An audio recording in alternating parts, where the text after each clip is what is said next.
Hello. So I am happy to see you again, and I had promised to show you how to make meringues very easily. They are a very delicious and versatile little treat.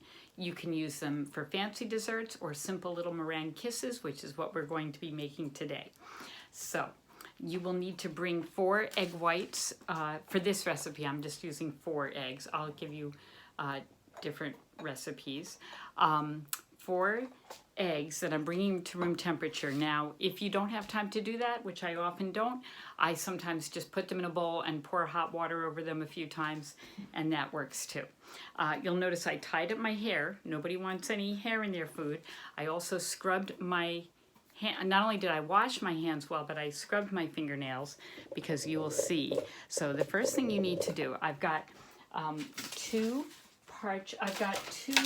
baking trays. I don't know if I'll need both. I might be able to fit it on one, and I covered it with parchment paper. If you don't have parchment paper, do what I did when I was a kid, and I really didn't have access to it, and I was making these since I was a kid. Just take a brown paper grocery store bag, cut it open, and make it flat to fit your pan, and then take a paper towel and just wipe it off a damp paper towel so there's nothing on there. But if you don't want to do that, it is easier to use parchment paper, so that's what I have. You'll also notice here, I'm just going to aim this down. So I've got a cup of sugar, because for 4 eggs, now notice I poured it in, but I just wanted you to see what I do. And I'm working over wax paper so I can preserve. So now I have a level cup of sugar. That's how you would measure things, whether you're measuring sugar, flour, what have you. Then I can keep the extra. Okay, next, let me just pour that back in so I don't lose that. And I don't like to waste. All right, and then you're also going to need some little, it could be these little custard cups is what I use. By the way, let me show you some. I tried to write out, if I'm making a big batch, I would do 6 egg whites. I do 1½ cups of sugar, about 1/8 teaspoon of the cream of tartar, and about 2 cups of chocolate chips, which are optional. All right. If I were doing 4 egg whites, which is what I'm doing today, I have 1 cup of sugar, 4 egg whites. Let me bring this so you can see it. Also about 1/8 teaspoon of cream of tartar, and about 1½ cups of chocolate chips. If you're doing just a half recipe, 3 egg whites, 3. It's just math. This is why a lot of you know I use math a lot in my life, as an artist, as a designer, and as a chef. 3/4 cup of sugar, a little less of the cream of tartar, not much, and then about 1 cup of chocolate chips. And if you're just doing a small amount, you could even do 2 egg whites with 1/2 cup of sugar and just a pinch of cream of tartar and maybe 2/3 cup of chocolate chips, or whatever you feel like. I forgot to mention the vanilla. So for 6 egg whites, you would need 1½ teaspoons of vanilla. For 4 egg whites, 1 teaspoon vanilla. For 3 egg whites, 3/4 teaspoon of vanilla. And for 2 egg whites, just 1/2 teaspoon of vanilla. All right, so the reason I have these here is I am going to show you how to separate eggs. It's not hard. It is a little easier to do if you have your eggs at room temperature. I like to use a knife. Make sure your hands are nice and clean. So try to give it just a little bit of a wrap. That worked well. Sometimes it gets very jaggedy. Try to not overdo it. Now you're going to carefully pull the egg yolk apart. The eggshell apart. Try to get out. You see that sharp edge? I'm pulling that. Oops! You see how it just spilled over? I can gently pour this back and forth. This one is working well. They don't always work so well. Again, because I brought it to room temperature, that went quite well. I'm going to reserve this for another use. Okay, I'll give you some ideas on that. You could use them for making hollandaise sauce. Now, you don't want a trace of yolk. So I'm putting this right into my mixer, which I'll show you in a minute. Next, I'm going to you just do 1 egg yolk at a time. This way, if one messes up, you haven't contaminated all the other eggs. See, that one didn't go quite as well. So you can see I had to hit it twice. I'm going to carefully pull it apart and try not to have any jagged edges if you can. Try not to poke your yolk. It often happens that the yolk will break. If the yolk breaks, don't panic. just keep it as a complete egg, and I will often do my egg separating before I do any other baking. So if I have, say, now that's just a tiny bit of eggshell, that's not a problem. You just want to make sure that there's no trace of yolk. All right, so far I'm going 2 for 2. But remember, if it breaks, just save that egg for either scrambled eggs or baking recipes. I like to label it with the date and cover it so I'm using it within a day or 2. Ideally within a day, I think. Of course, you refrigerate that.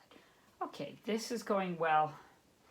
Now, I have sometimes found that I can't get the egg whites to separate very well. Sometimes you end up actually having to pour it into your hand and let it run through your fingers, which I know sounds kind of gross, but if you wash your hands super well, it's really okay, and of course you'll be washing them again.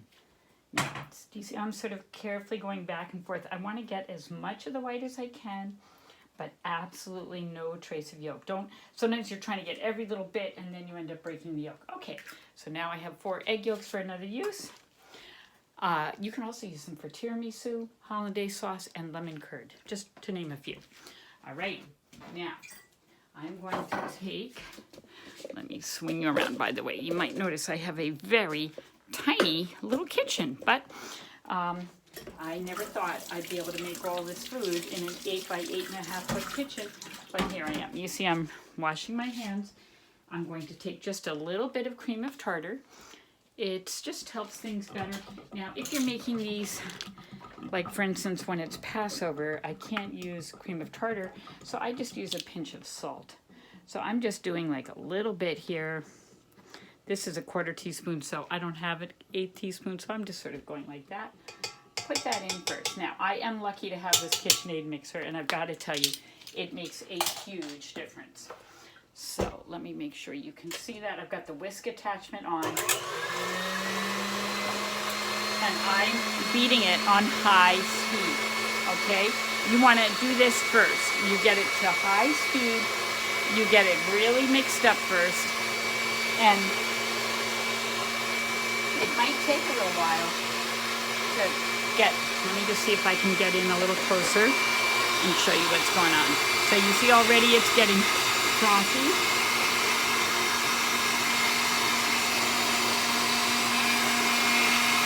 You see, it's getting frothier, but that's not stiff enough. You want to wait till it's quite stiff before you do anything else. I'll show you in a minute. Okay, now, you see how they're now looking quite white and stiff? Now, keeping the mixer running, I am just going to pour in, whoops, you don't want to do too much. They say a tablespoon at a time. I don't measure a tablespoon. I just shake in a little bit, go slowly, especially at first. I really should have stirred out those lumps, but it's not a big deal. I thought I had. I'm also heating my oven to 350 degrees. You see how I'm just doing a little shake and how very easy this is. The important thing is you let it beat thoroughly after each addition.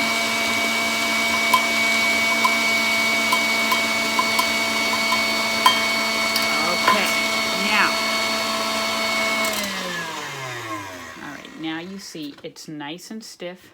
You might still need to keep it beating. You almost can't overbeat meringues, but you absolutely so. See how nice and stiff that is? That's what you want. Okay, now I'm going to add my vanilla, and I'm going to add chocolate chips. Now, you don't have to add chocolate chips. Not everybody likes chocolate chips. Sometimes I'll keep some plain for those people that don't care for chocolate chips. I'm going to put in a teaspoon of vanilla. Whoops, a little bit over, but that's okay. I like vanilla. And just mix that in well. By the way, I'm going to show you some options in case you're not making meringue kisses. So let me show you a few options here. So I'm shaking off my... Okay, so I'm shaking this off but not too much because I'm going to be mixing in the chocolate chips with it soon. Now, if you wanted, meringues are so versatile. You can put these into a pastry bag, and you can even pipe it through a pastry bag, and I've done really fancy ones. Sometimes I'll make tart shells. You can literally just scoop a little scoop like this with a teaspoon or a tablespoon. I find you don't want to make them too big. I'm making them for a little party today, and I find when I make them too big, you definitely don't want them being wasted. A lot of people, they don't want to admit that they want a big one, so they'll take a little one and then they'll go back and take another little one. So I let them have their fun. Now, next, if I'm stirring in the chocolate chips, I would just fold those in. Okay, so I have a cup of chocolate chips. I'm just going to toss those in. You can either use your whisk, or I might just fold them in with this, just so you know, if you have a nice gentle touch, folding can also just be done like this. It's very simple. You don't want to overbeat. You don't want to deflate your meringues. If you feel you need a few more chocolate chips, go for it. They're your meringues. People always love chocolate chips. And I have to say, what's great about meringues is that these are good for people who have different allergies. One of my daughters is allergic to dairy, like milk products. I'm allergic now to all gluten because now I have celiac disease. So these have no gluten. Some people are allergic to nuts. These have no nuts. So these are a wonderful thing to have. You see how I am just placing them around. Did you notice I put a little knife here to keep this from popping up on me? Because I find it annoying. And I guess I could have slid this up more. So I usually try to get 24 per sheet. So often what I'll try to do is mark out 4 across and 6 down to sort of pace myself, and then go from there. But again, these are very, very flexible. And another thing that you can do is you can, I've often made them taken with the 6 egg whites. I'll trace around some cake pans 3 times and on the parchment paper. And you can just spread them out into a disc with your spatula, or use a piping bag if you want a fancier look. And by the way, a piping bag can be as simple as a Ziploc bag with the corner pushed out, cut out, just like a little corner. And if you have one of these little things that you get in the store, I've literally put these in. And then you can get those at the cake decorating section in like a regular grocery store, and just cut a little corner out of a sturdy Ziploc bag. I would use at least a quart size. I usually use a gallon size for that size. And then push that in and make those, and you can make them just as fancy as you want. People go wild. Sometimes, like for the new year, I'll often make fun little designs, and I'll even write out the letters. Like this year I did 2022, kind of touching. So it was really fun because then you have this really cool meringue number, and you can prop that up on top of a little parfait that you make with like whipped cream and berries or ice cream or sauces, whatever you like. It's so much fun. So you see, I am glad that I got 2 pans ready. I guess I could go a little bigger on some of these, but again, I don't want to get too done. Okay, so I will fill up the other pan for you. Okay, so the second tray, I only got about this many, but that's fine. And now I've heated my oven to 350. Now here's the weird thing. And by the way, before you heat an oven, make sure shelves are where you want them to be. I'm actually going to do this on 2 shelves. Sometimes I can fit them both on one. Let me just see if I can do that easily. Nope, I'm gonna put these up. See, be careful now, don't hurt yourself. And of course, if you're a child, make sure you have your parents' permission or parental supervision. I don't want anybody getting hurt on my watch. Okay, you know how I feel about kids getting hurt. Do not like it. Now look what I'm doing. I do not have an electric oven. I have a gas, so I am immediately turning it off. I am now setting it for 325. In other words, I wanted to get the temperature to 350. Now I'm setting the timer for about 8 to 10 minutes. I'll do 9 minutes. and I am going to reduce the temperature each time. So every 8 to 10 minutes. It goes, meringues, you do not want to make these on a really hot, it is a hot day today. I closed the windows. And you don't want it to be too humid. So if it's a rainy day, they're really going to have trouble. But it can still be done, but it's not ideal. I prefer you do them on a dry day. You can always crisp them up in the oven if they get too moist. They will hold for a few days, sometimes even up to a week, if you keep them in a turned off oven, and you might need to just crisp them up in a low oven, like a 200-degree oven. So what I will be doing now, if you have an electric oven, when I was a kid, I had an electric oven growing up. So what I would do is just put them in at 350, turn the oven off, leave them overnight or for a few hours, and they're done. You don't have to do another thing. That's why some people call them forgotten cookies, because they're so easy. But if you have a gas, which I do, gas oven, what I do is I just sort of mimic that effect by gradually reducing the temperature. Okay, so that's why I have done this in this way. And so I will reduce it to 325. Well, I already did immediately. I didn't want it cooking at 350. Then I will reduce it to 300, and then 275, and then 250. At 250, I will probably cook it for about 15 to 20 minutes. Again, you really have to see, you have to kind of reach in there, check them, and because I'm on 2 shelves, I will probably be switching them back and forth a bit. Okay, I'll show you later. Okay, so here are my meringues now, and I've lowered the temperature, and I am testing them. You want them to be dry enough, but not too dry. So sometimes you have to just let them cool, but you do let them cool in a turned off oven. Okay. All right, everybody. So how are these meringues? Take a bite. Delicious. Yummy in my tummy. And meringues better than these. Oh, good. Not because you just made them. They're the best. Thank you. So there you have it. Enjoy making meringues. Fabulous.